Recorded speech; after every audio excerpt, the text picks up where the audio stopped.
guess most of the stuff I read today were all about criminals. How about this one? It's from the Los Angeles County Sheriff's Department.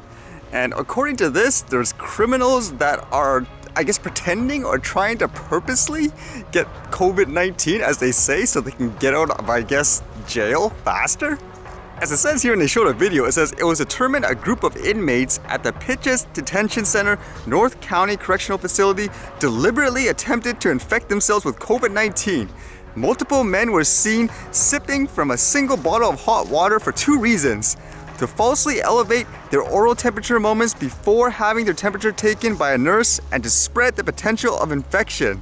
There was plenty of space in which to observe physical distancing. However, the men chose to interact close to each other, making their intentions obvious. I actually was reading stories like that, where with all this pandemic and I guess people just being super afraid of it, they were actually letting people go early, like from prison, because of this. That's kind of crazy, huh? It goes to show you, a criminal can do anything and use anything, I guess, in their arsenal to get away with it. With that said, with pandemic and stuff, it's a little unfortunate here, again, to read more stuff like this. This one says, public's help sought in identifying violent assault suspect.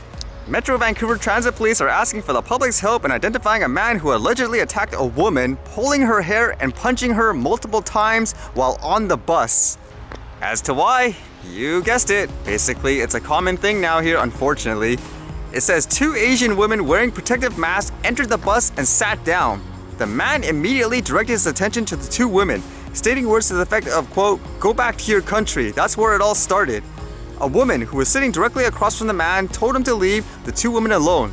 This led to a brief argument between the man and a woman where he allegedly threatened her. Moments later, the suspect allegedly jumped up and kicked the victim in the leg.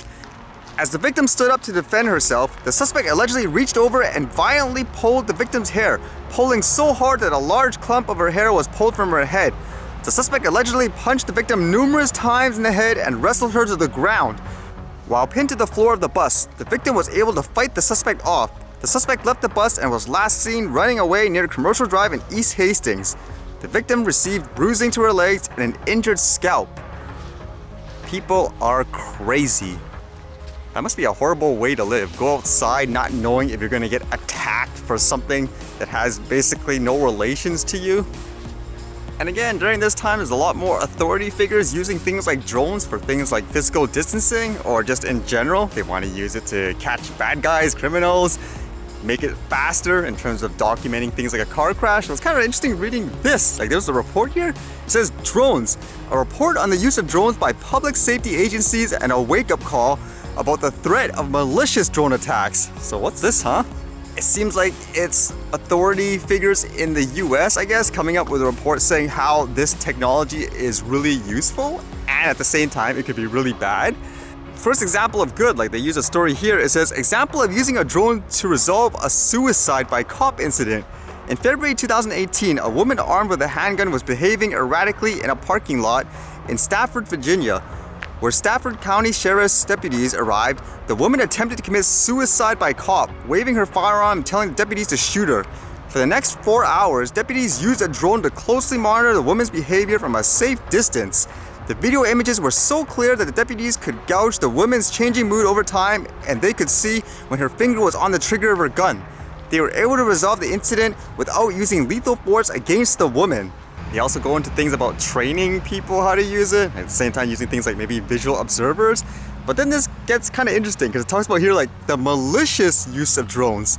They talk about how they can carry things like narcotics, weapons, actually shoot firearms or spray poison gas over large crowds of people at concerts. Has that actually ever happened in practicality? Because of that, they talk about how regulations stop them from being able to take down the drones. It says drones are considered a type of aircraft. So federal laws designed to protect airplanes and helicopters from attacks or interference also criminalized actions to destroy or disable drones.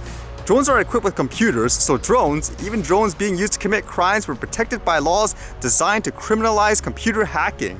I think that's also in the debate too. Should drones be considered as a, quote, aircraft or something just completely different?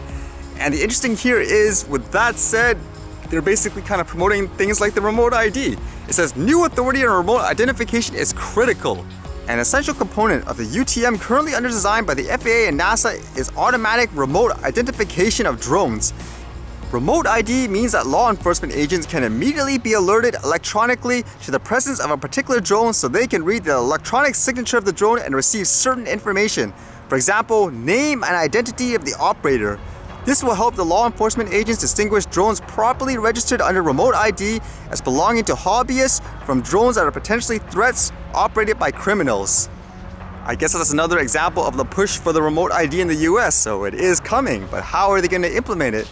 Because I guess that is true in one sense, but I still remember that story. Remember the one in the US where the guy was literally just documenting, I guess, the event of, like, I don't know, burials and stuff, like in the island, like he's been doing it for years or whatever.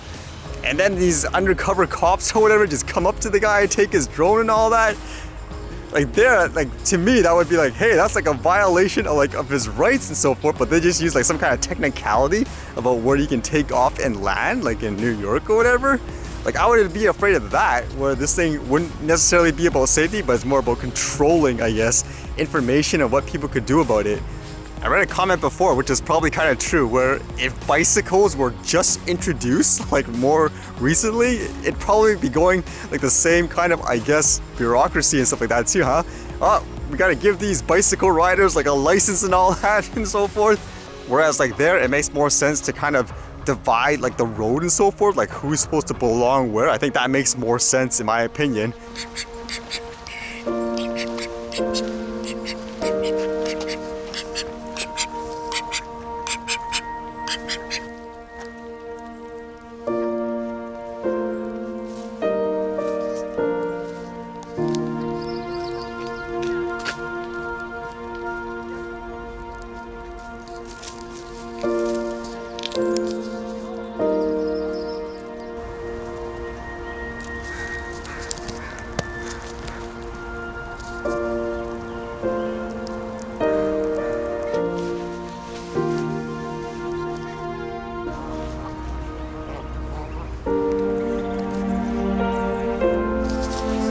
Foot of the adult geese is harder than all those babies combined there, like bundled up. It says the foot is what, 27 degrees, and it says the baby's there is about 21.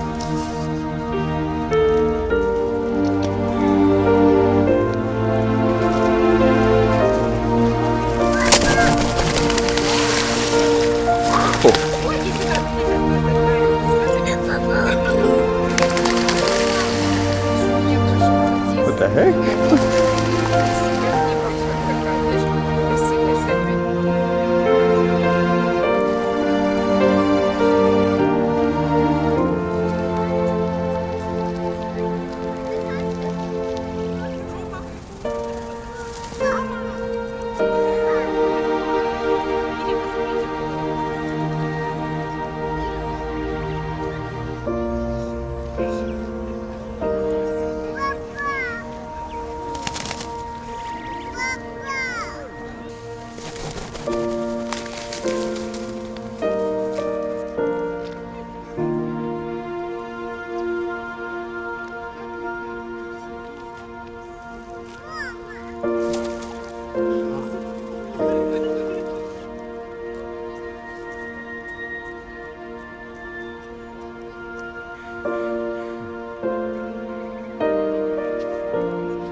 All right, see you guys later.